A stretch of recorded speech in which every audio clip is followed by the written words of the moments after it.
జ మన దీనికైతే అమరావతి భూముల విషయంలో కూడా కుంభకోణం జరిగింది. చంద్రబాబు నాయుడు, లోకేష్, పవన్ కళ్యాణ్ ముగ్గురు కలిసి మొత్తం అక్కడే దోచుకున్నారని చెప్పేసి దీని మీద కూడా ఎలిగేషన్ చేశారు. చంద్రబాబు నాయుడు మీద కూడా కక్షపూర్తి చర్య అనుకున్నాం, కానీ వాళ్ళు ఏమనుకుంటారంటే ఆయన అవినీతి చేశాడు కాబట్టి జైల్లో పెట్టించామని చెప్పేసి చెప్తా ఉన్నారు. సో ఇప్పుడు వీళ్ళ ప్రభుత్వం వచ్చింది, టీడీపీ ప్రభుత్వం జనసేన కూటమితో వచ్చింది. సో ఇప్పుడు వీళ్ళు చేసే ఏదైతే కార్యక్రమాలు ఉన్నాయో సరే వైసీపీకి ఎలాగో కంటగింపుగానే ఉంటుంది. అది ఫస్ట్ జోగి రమేష్ గారి వాళ్ళ అబ్బాయితోనే స్టార్ట్ అయ్యింది. ఏదంటే అగ్రిగోల్డ్ భూములకు సంబంధించి ఇది పెద్ద కుంభకోణం జరిగిందని చెప్పేసి అంటా ఉన్నారు. నిజంగానే దీన్ని ఎలా చూస్తారు ఒక విశ్లేషకుడిగా? ఇటు రెండు అంశాలు. మేము ఈ పార్టీల కేసులు వ్యవహారం అంతా కూడా రాజకీయ కోణం, అదంతా చెప్పాల్సిన అవసరం లేదు. ఈ పార్టీ ఇప్పుడు నువ్వు ఈ రోజు ఒక దెబ్బ కొడితే నువ్వు రెండో రోజు నువ్వు రెండు కొడితే నెక్స్ట్ టైం మూడు కొడదా, ఇదే తంతు నడుస్తుంది. నీ మీద కేసు, నా మీద కేసు, ఇది పెద్ద చర్చించాల్సిన అవసరం కూడా నేను అంత లోతులు కూడా వెళ్ళదలుచుకోలేదు. ఈ జోగి రమేష్ గారు అగ్రిగోల్డ్ విషయంలో మనం మాట్లాడదలుచుకుంటే దీని గురించి కొంచెం సింపుల్గా చెప్తాను. చెప్పండి. దీని అగ్రిగోల్డ్ ఈ వ్యవహారం అంతా కూడా చెప్పాలి అంటే ఒక సామెతతో పోలుస్తాను. అగ్రిగోల్డ్ అడి మహాజనానికి మరదలి పిల్ల అయిపోయింది ఊరు మొత్తానికి. ఈ రాజకీయ పార్టీలకు అన్నిటికి కూడా దాన్ని ఎవరికి దోచినంత వాళ్ళు దోచుకోవడం, ఎవరు చేసినంత కక్ష తీర్చుకోవడం, ఎవరు చేసినంత ప్రాపగండం చేసుకోవడం, అన్నీ ఇటు పార్టీలు, ఇటు తెలుగుదేశం పార్టీ, ఈ వైఎస్ఆర్ పార్టీ, రేపొద్దున ఇంకొక పార్టీ ఉన్నా కూడా అందరూ వాడుకుంటున్నారు, అందరూ బురద జల్లుతున్నారు. వీళ్ళెవరు ఈ రెండు పార్టీల విషయంలో, ఈ కూటమైన జనసేన ఉన్నా లేకున్నా, ఈ రెండిట్లో కూడా వీళ్ళెవరు కూడా శుద్ధపూసలేం కాదు. వీళ్ళిద్దరికి కూడా ప్రమేయం ఉంది. అంటే దీన్ని ఒక మహాజనాన్ని ఊరు మరదలి పిల్లని ఎలా వాడుకున్నారో అలా వాడుకుంటున్నారు. ఎందుకంటే ఈ కేసు తాలూకు అగ్రిగోల్డ్ గురించి మొదలు గురించి చెప్తే ఇది 1995లో మన అవ్వా వెంకటరమణ గారు నేతృత్వంలో ప్రారంభమైన కేసు అగ్రిగోల్డ్ అనేది. ఒక 156 రకాల ప్రొడక్ట్, రకరకాల రియల్ ఎస్టేట్ అని, మిల్క్ ప్రొడక్ట్స్ అని, అగ్రి ప్రొడక్ట్స్ అని రకరకాల రిలీజ్ చేస్తూ, అయితే గతంలో చాలా కంపెనీలు ఈ విధంగా పబ్లిక్ నుంచి డిపాజిట్లు తీసుకోవడం, మోసాలు చేయడం, రకరకాల స్కాములు జరిగినాయి. అయినా ప్రజల్లో మార్పు రాలేదు. ఏజెంట్ల ద్వారా ఈయన చేసినటువంటి బిజినెస్ వ్యవహారాలకి చాలా డెవలప్మెంట్ వచ్చింది. అవన్నిటికీ గతంలో జరిగిన మోసాలలో 100 కోట్లు జరిగితే 100 కోట్లకు 90 కోట్ల రూపాయల రూపం లేకుండా, అంటే వాళ్ళు కరెక్ట్ వాళ్ళ మీద రైట్ చేస్తే 10% ఆస్తులు కూడా లేకుండేవి. కానీ ఈ అగ్రిగోల్డ్ మాత్రం కొంచెం స్టెబిలిటీగా మెయింటైన్ చేసింది. విషయం చూసుకుంటే వీళ్ళు 8 రాష్ట్రాల్లో సుమారు 8 స్టేట్లలో రకరకాల పెట్టుబడులు పెడుతూ రకరకాల క్యాష్ తీసుకుంది. Plus at the same time 8 స్టేట్లో కలుపుకొని చాలా నగరాలు, అంటే జనరల్గా ఇప్పుడు రియల్ ఎస్టేట్ భూమి అంటే హైదరాబాదు ఇట్లా కాకుండా డిస్ట్రిక్ట్ వైజ్ కూడా వీళ్ళు ల్యాండ్స్ కొని కొంచెం వ్యవహారంగా ఉన్నది. అయితే నడుస్తుంది. మరి నేనైతే ఆరోపించడానికి ఉన్న వాదన చెప్తుంటాను. ఇది పబ్లిక్ నుంచి వచ్చిన కేసు కాదు. అగ్రిగోల్డ్ స్కామ్ అనేది రాజకీయ నాయకులు తీసుకొచ్చిన స్కామ్. అంటే ఇది ఏపీ తెలంగాణ విభజన జరగడం వల్ల అగ్రిగోల్డ్కి శని చుట్టుకుందని చెప్పవచ్చు. విజయవాడ క్యాపిటల్ ఎప్పుడైతే ప్రారంభం విజయవాడ పరిసర ప్రాంతం అవుతున్నప్పుడు అక్కడ హైలాండ్ అనే ఒకటి వీళ్ళది థీమ్ పార్క్ ఉంది.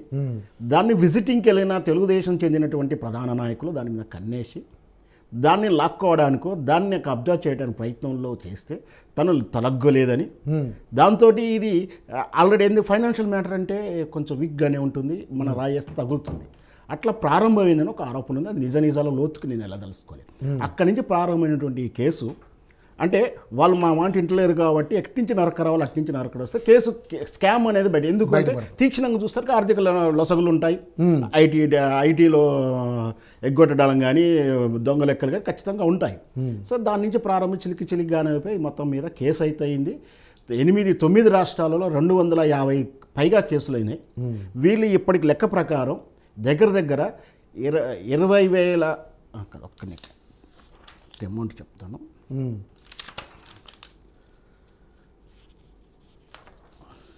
19,000 మంది దగ్గర డిపాజిట్లు రకరకాల ఎక్కువ, అంటే 8 స్టేట్లకు కలిపి దగ్గర 10,000 కోట్ల రూపాయల వరకు వీళ్ళు స్కామ్ చేశారని ఆస్తుల విలువ అని కంప్లైంట్. 10,000 కోట్ల రూపాయలు. అయితే ఇప్పుడు వాస్తవానికి వీళ్ళ ఎన్ని ల్యాండ్స్ ఉన్నాయని చెప్తున్నాను కదా, మిగతా ఏంటి ఇలా ఉన్నాయి తెలియదు. వాస్తవానికి మార్కెట్ వాల్యూ చూస్తే అది 35,000 కోట్లు. 10,000 కోట్ల ఆస్తులు స్కాము, 35,000 కోట్ల రూపాయల మార్కెట్ వాల్యూ. అవి సమస్య ఈజీగా సొల్యూషన్ అవుతుంది. కానీ అక్కడ ఆ భావన కానీ అది చేయాలని కానీ ఏ నాయకుడు కానీ అధికారికి లేదు. ఎందుకంటే తేరగా ఉన్నటువంటి ఆ భూములని నేను లాక్కోవాలని పోటాపోటీ రాజకీయ నాయకులు ఎవరు ప్రయత్నంలో ఇది తెలుగుదేశం ప్రభుత్వం మొదట్లో ఉన్నటువంటి స్కామ్లో పత్తిపాటి పుల్లారావు గారి మంత్రిగా ఉన్నప్పుడు నుంచి ఆయన భార్య పేరు మీద సుమారు 14 ఎకరాలు అగ్రిగోల్డ్ కొనేశాడు. ఇది సెటిల్ అంటే ల్యాండ్ అమ్మి డబ్బులు ఇచ్చే కార్యక్రమంలో కేసు అయింది. ఇది ఇంకొకటి మొదట్లో కూడా ఇన్ని వేల కోట్లు 10,000 కోట్లు అంటే వాస్తవానికి రాష్ట్ర సిఐడి కేసు కాబట్టి సిబిఐ కావాలి. సిబిఐ వస్తే నేను లీడ్ చేయలేను ఆ కేసుని, మన ఇన్వాల్వ్ కాలేమంటే చంద్రబాబు నాయుడు ఇమ్మీడియట్లీ అది సిఐడికి ఇచ్చారు. సిఐడికి ఇవ్వడంతో స్టేట్ అడ్మినిస్ట్రేషన్ కాబట్టి వీళ్ళు ఆటోమేటిక్గా ఇన్ఫ్లుయెన్స్ ఉంటుంది, లేదా లీడ్ చేయాలని కెపాసిటీ. అక్కడి నుంచి వీళ్ళు ల్యాండ్స్ అమ్ముతున్నారు. అమ్మడంలో కొంతవరకు కొన్ని అయ్యాయి. ఈ మధ్యక్రమంలో కేసు అనగానే డిలే అవగానే 256 మంది 280 మంది సూసైడ్ చేసుకున్నారు. ఈ కేసు ఇప్పటి వరకు వాళ్ళకి నష్టపరిహారం కొంతవరకు ఇచ్చారు. 10,000 డిపాజిట్లకు మొదటి దశ ఇచ్చారు. 20,000 డిపాజిట్ కోసం ప్రయత్నం జరుగుతుంది. ఈ క్యాష్ డిపాజిట్లు వెనకన్నా ముందు ల్యాండ్స్ మీద కాన్సన్ట్రేట్ చేసి ఈ నాయకులు, రాజకీయ నాయకులు, ఇవాళ ఈ పార్టీలు ఉండొచ్చు, తెలుగుదేశం ఉండొచ్చు, రేపు పొద్దున వైఎస్ఆర్పీలు ఉండొచ్చు, రేపు ఇంకొక పార్టీలు ఉండొచ్చు. కానీ ఈ రాజకీయ నాయకులు అంతా కూడా ఒకటే, వాళ్ళ లోకల్ సర్వేయింగ్ కోసం కానీ లోకల్ ఇన్ఫ్లుయెన్స్ కోసం కానీ ఈ రియల్ ఎస్టేట్ తగాదాలు లేదా వివాద భూమిలో ఏలు పెడుతుంటారు. తక్కువ ధర కొనుక్కోవడం, ఎక్కువ ధరకు అమ్మేయడం, ఇదంతా కామన్ జరుగుతుంది. ఇది ఒక ఆంధ్రప్రదేశ్లో కానీ తెలంగాణలో కానీ ఇంకే స్టేట్లో చూసుకున్నా అదే. ఈ విధంగా జరిగిన ప్రయత్నంలో ఆ రోజు పత్తిపాటి పుల్లారావు గారు కొన్నారు. ఈరోజు జోగి రమేష్ కొనడు వాళ్ళు రాజకీయ నాయకులు కొనకుండా ఉంటారని మనం అనలేము. కాబట్టి ఇది ఖచ్చితంగా అవే ఆఫ్ లా, అంటే చట్టానికి విరుద్ధంగా, నియమాలకు విరుద్ధంగానే ఆయన కొనుండొచ్చు, ఈయన కొనుండొచ్చు. ఈరోజు వీళ్ళ చేతిలో పవర్ ఉంది కాబట్టి వీళ్ళు ఈయన మీద కేసు పెడుతున్నారు, రేపు మళ్ళొచ్చి వాళ్ళ మీద కేసు పెడుతుంది. మొత్తం మీద జనం పిచ్చోలు అవుతున్నారు. పెట్టుబడి పెట్టి లాస్ అయ్యి ఈ రోజుకి కూడా 8,000 మంది ఏజెంట్లు ఉన్నారు దానికి. సార్ 800 మంది ఏజెంట్లు, దానికి 10,000 మంది డిపాజిట్లు కదా. ఏజెంట్లు బలైన వాళ్ళు ఉన్నారు. ఏజెంట్ల మీద ఒత్తిడి పెడితే సూసైడ్ చేసుకున్న వాళ్ళు కూడా, పెళ్లి కోసమో పొలం కోసమో పిల్లల చదువు కోసం తెచ్చుకున్న వాళ్ళు కూడా ఏజెంట్ల కమిషన్కు మాటలకు నమ్మి పెట్టుబడి పెట్టి సూసైడ్ చేస్తున్నారు. వాళ్ళ సమస్య ఇంతవరకు పరిష్కారం కాలే, సూసైడ్ అవ్వడం. కానీ ఈ ల్యాండ్ అమ్మకంలో కానీ లవకదొకలో కానీ ఈ సమస్య గురించి, ఈ కేసు గురించి కాన్సన్ట్రేట్ చేసింది. అదే చిత్తశుద్ధి ఉన్నప్పుడు చంద్రబాబు నాయుడు గారు ఆ సూసైడ్ అయిన వాళ్ళకి న్యాయం చేయాలి, కుటుంబాలకు న్యాయం చేయాలి, ఉన్న డిపాజిట్ వాళ్ళకి ఇవ్వాలనేది ఆ మూమెంట్ ఏం జరగట్లేదు. కానీ ప్రతిపక్ష పార్టీ ఇన్వాల్వ్మెంట్ ఈ కేసు మాత్రం ముందుకు వెళ్తూ ఉంది. అంటే రాజకీయ కక్షల కోసం. అందుకే చెప్పాను ఇది మహాజనానికి మరదలు పిల్ల. చంద్రబాబు నాయుడు గారు ప్రతిపక్షాలు ఉన్నప్పుడు వైఎస్ జగన్మోహన్ రెడ్డి అదే చేశాడు. వాళ్ళ కేసులు వాళ్ళ విషయం గురించి చేశాడు. ఇప్పుడు ఈయన కేసులు ఈయన లోసలు చూస్తుంటారు. రేపు మళ్ళీ ఇంకో అధికారం వస్తే వీళ్ళది, అంటే ఒకరికొకరు చూసుకుంటే ప్రజలకు న్యాయం చేస్తారు. గతంలో జగన్మోహన్ రెడ్డి కూడా వాళ్ళకి చనిపోయిన వాళ్ళకి న్యాయం చేయలేదు. అదే కదా నేను కూడా చెప్తున్నాను. ఆయన చేయలేదు, ఈయన చేయలేదు. ఈయన అండ్ ఏది అమరావతి రాజధాని స్కామ్ల విషయంలో భూములకు తక్కువ ధర కొన్నారు, అమెండ్మెంట్ జరిగింది. వీటి మీద కాన్సన్ట్రేషన్ చేశారు. ప్రజల అవసరాలు కానీ పట్టించుకోలేదు, ఎవరు పట్టించుకోలేదు. ప్రతిపక్షంలో ఉన్నప్పుడు అసెంబ్లీలో మాట్లాడడానికి, లేవనెత్తడానికి, నిరసన చేసినప్పుడు వీళ్ళకి న్యాయం జరగాలని వాళ్ళు కూడా ధర్నాలు చేశారు, వాళ్ళు క్యాంపెయిన్ చేశారు. వైఎస్ఆర్ పార్టీ ప్రతిపక్షాలు మొదటి తరములు ప్రతిపక్షంలో ఉన్నప్పుడు అప్పుడు అధికారంలోకి వచ్చిన తర్వాత న్యాయం జరిగిందా? కేసు ఏమైనా పురోగతి జరిగిందా? 5 ఏళ్లలో న్యాయం జరగలేదు వాళ్ళకి. మరి ఈ రోజు కొత్తగా వాళ్ళకి న్యాయం చేయలేదు, వాళ్ళే దోషులు నీళ్ళలా చెప్తున్నాడు. అంటే ఇదంతా కూడా వాడుకోవడానికే పనికొస్తుంది. అందుకే మహాజనానికి మరదల పిల్లల ఊరిలో ఉన్నటువంటి మనం పదాలు వాడకూడదు. అందరికీ ఉపయోగపడుతున్నట్టు వీళ్ళు దాన్ని వాడుకొని ఆరోగ్యంగా నడుస్తున్నట్టు అగ్రిగోల్డ్ సంస్థని ఖరాబు చేసి కొలాప్స్ చేసి ఫైనాన్షియల్ విషయం కాబట్టి లొసగులు ఉంటాయని చెప్తున్నాను. పబ్లిక్ చెప్పాలంటే చంద్రబాబు నాయుడు గారు ఇప్పుడు హెరిటేజ్ మీద కూడా వైఎస్ రాజశేఖర గారు 28 కేసులు ఇస్తే అడిగిన ముచ్చులాగా బయటకు వచ్చింది. సో చంద్రబాబు నాయుడు గారి మీద కూడా కేసులు వేస్తే ఈ రోజు మరి అలాంటప్పుడు అగ్రిగోల్డ్ స్కామ్ ఉంది కాబట్టి బయటపడింది. దాని పరంగా ఎక్కడ కూడా తెలుగుదేశం ప్రభుత్వంలో ఎక్కడ కూడా ఈ సర్వే నెంబర్లు ఈ విధంగా మార్చి స్కామ్లు అయితే ఎక్కడ జరగలేదు. దీంట్లో అసలు వెంకటరామారావు అసలు గారు ఈ రోజు కూడా స్టాండ్ గానే ఉన్నాడు. కానీ అక్కడ second vice chairman already Telugu Desam పార్టీలో జాయిన్ అయ్యాడు. ఆ తాలూకు కానీ ఆయన అటాచ్మెంట్స్ కానీ అవే కేసు కథలో మళ్ళీ ఇప్పుడు ఎందుకంటే పార్టీ మారాడు కాదు, రాజకీయ పార్టీలోకి వచ్చాడు కాదు. అంటే నేను అనేది అంటే రాజకీయ పార్టీల ఉద్దేశంతో ప్రజలను నష్టపోయారు అంతవరకు. అంటే ఎవరైతే డిపాజిట్లు చేశారో వాళ్ళందరూ కూడా నష్టపోయారు. అంత ప్రజల కోణంలో ఇక్కడ ఏం లేదు. రాజకీయ ఉద్దేశం తప్పి, రాజకీయ ప్రయోజనం తప్పించి ప్రజలను బాగుపరచాలనో ప్రజలకు న్యాయం చేయవచ్చని ఏ పార్టీకి లేదు. ఇది 4 రోజులు నడుస్తుంది. మళ్ళీ తర్వాత ఇంకో ఆరోపణ, ఇంకో కేసు మొత్తం మీద ఆ రెడ్ బుక్ ఏదో రాసుకున్నారు కదా, దాని ప్రకారం వెళ్తుంది.